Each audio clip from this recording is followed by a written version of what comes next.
Hello, my name is Ben, and on this YouTube channel I document my own print-on-demand journey.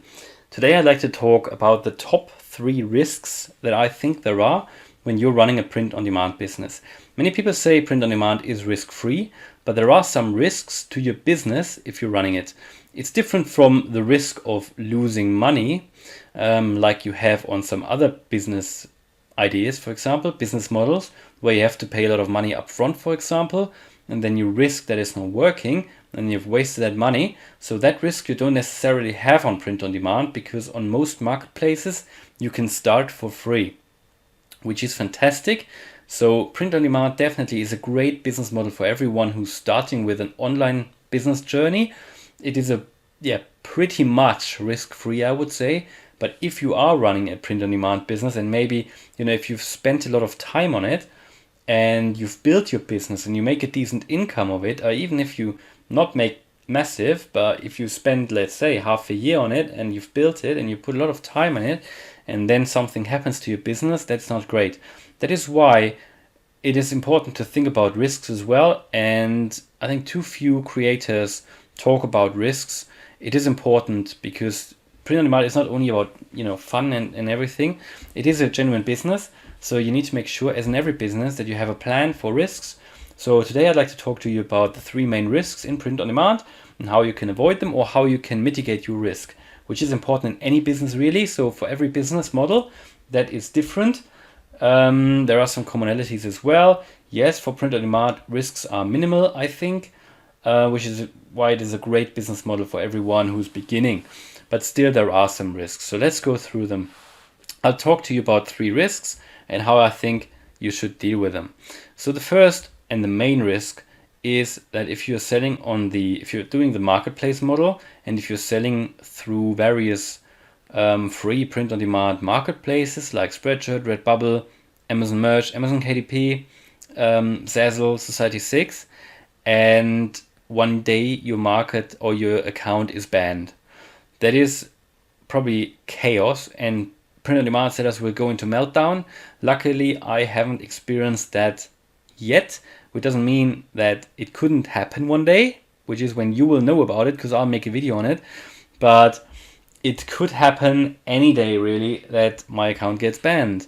So touch wood, it hasn't happened, and I'm not doing anything that should infringe on any copyright, or I'm not doing any trademark stuff, where I upload some Marvel stuff, or Yoda, or Baby Yoda, or Disney, or whatever, as many people do, and they are still out there. But it could be that something triggers an algorithm, or someone complains about one of my designs, even though it is my own design. It's, I own it.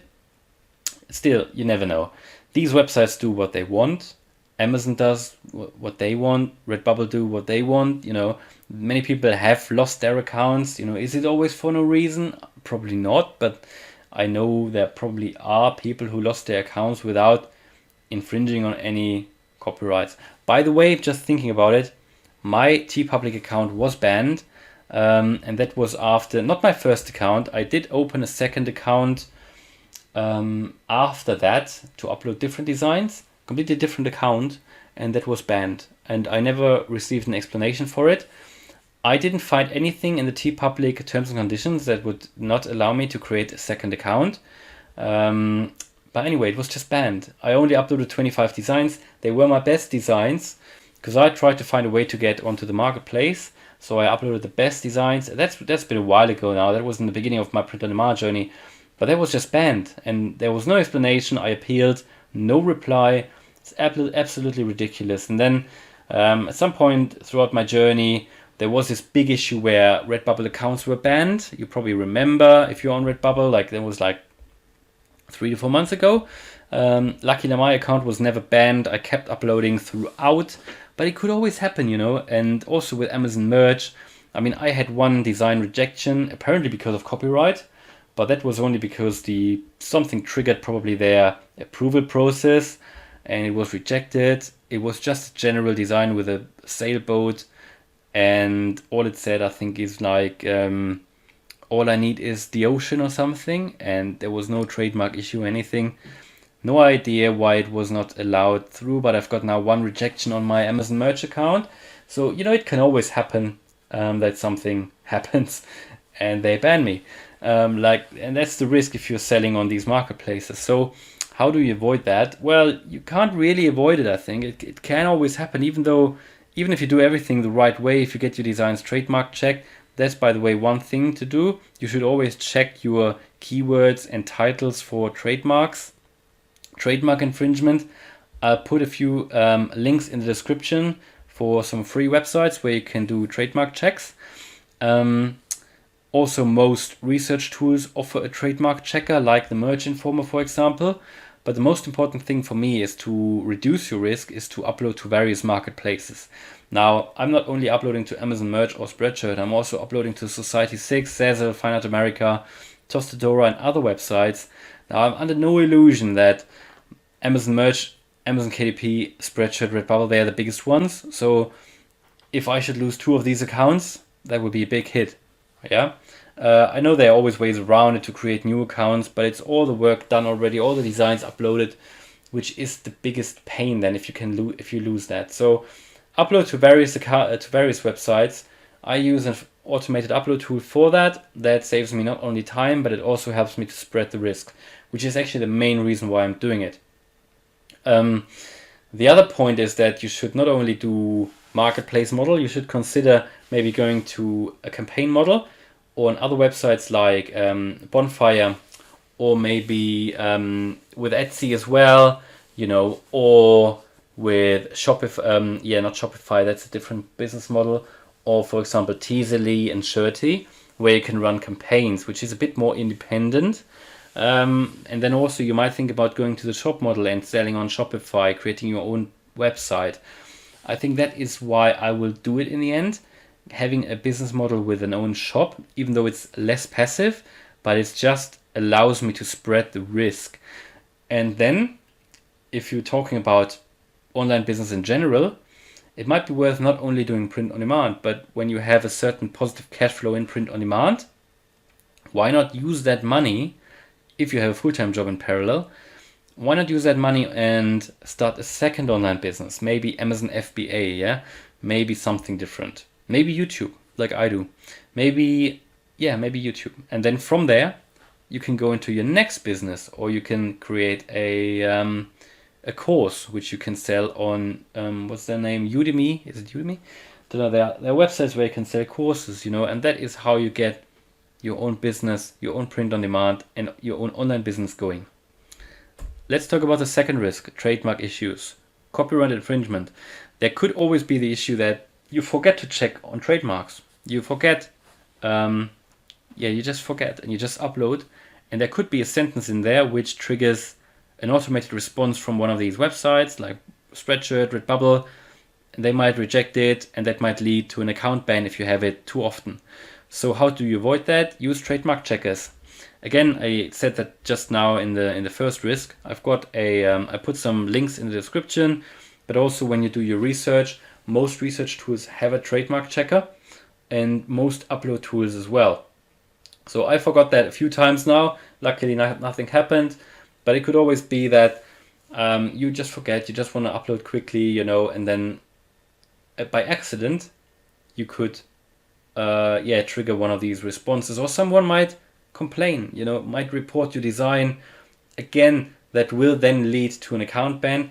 It could also be, depending on which country you're in, people could ask you for money if you have a bestseller maybe, and they think you're infringing on any trademark or copyright.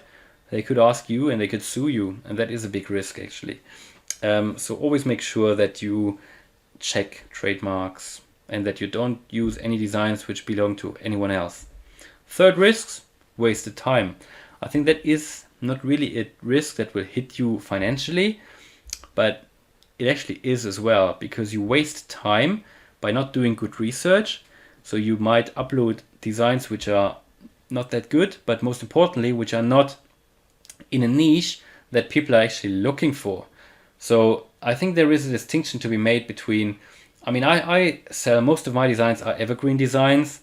I don't really want to go with trends. I think it's all about evergreens for me. But I know these designs, they are selling all year round. Maybe not, like trends in crazy numbers, but they will sell. So you can get evergreen designs which are selling all year round. So you just make your research and then you find these.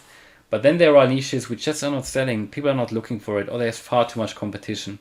And then you might create 100 designs in that niche, but no design will sell.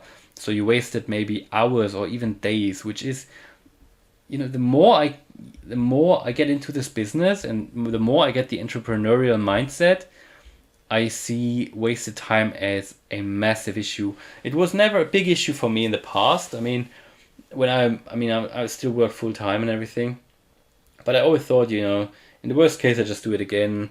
But actually, the more I think about it and the more I get into this business, running your own business thing, wasted time is a massive, massive issue, because in that time you can't grow your business.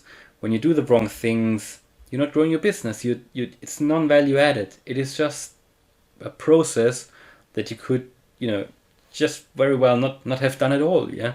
So it is wasted time. Nothing is as valuable as time, in my opinion, which is why I always try to buy myself time back. Which is why I'm using an automated upload tool, because I don't want to upload manually. I will very soon, I think, explore outsourcing the design process as well. As soon as I have a very decent cash flow from this business, I will try to outsource the design process to then focus on other things, because I need to buy time back. If you can buy time back, then you can focus on other things. Then you can grow your business further. Then you can grow a second business. Yeah. But the most important thing here again is do good research. There are good research tools out there. One of them is the Merchant Form. Another one is Flying Research. Even though I prefer Flying Upload for upload automation, but I prefer the Merchant Form for research. There are free research tools out there as well. They are not as good. Most free tools out there are keyword tools where you can find the keywords people are looking for, but it doesn't really give you then an indication of the bestseller rank on Amazon. It doesn't give you an indication of how much is the competition. So these research tools are really good. I said in another video, the Merchant Former you can get, I think, for $40 at the moment for 6 months. Normally I think it would be like $300. So if you're interested in that, check the link out in the description. But whatever you do good research. There are many ways to do it. I've got different videos on that. But this is, I think, a very important risk which is underestimated. Doing the wrong things will lead to a negative cycle, because you waste time, you upload, it demotivates if you don't make sales, and then you're not really sure, if you don't do the good research, then over time you will just get demotivated, you will stop that, you might never touch an online business again, which might negatively impact your future. So do good research, it's very important. So these were the 3 main risks for me in print on demand. I hope it was useful. If you like this video, then please smash the like button, and if you want to follow me on my print on demand journey, then subscribe to the channel. Thanks a lot for watching, and see you in the next video. Bye!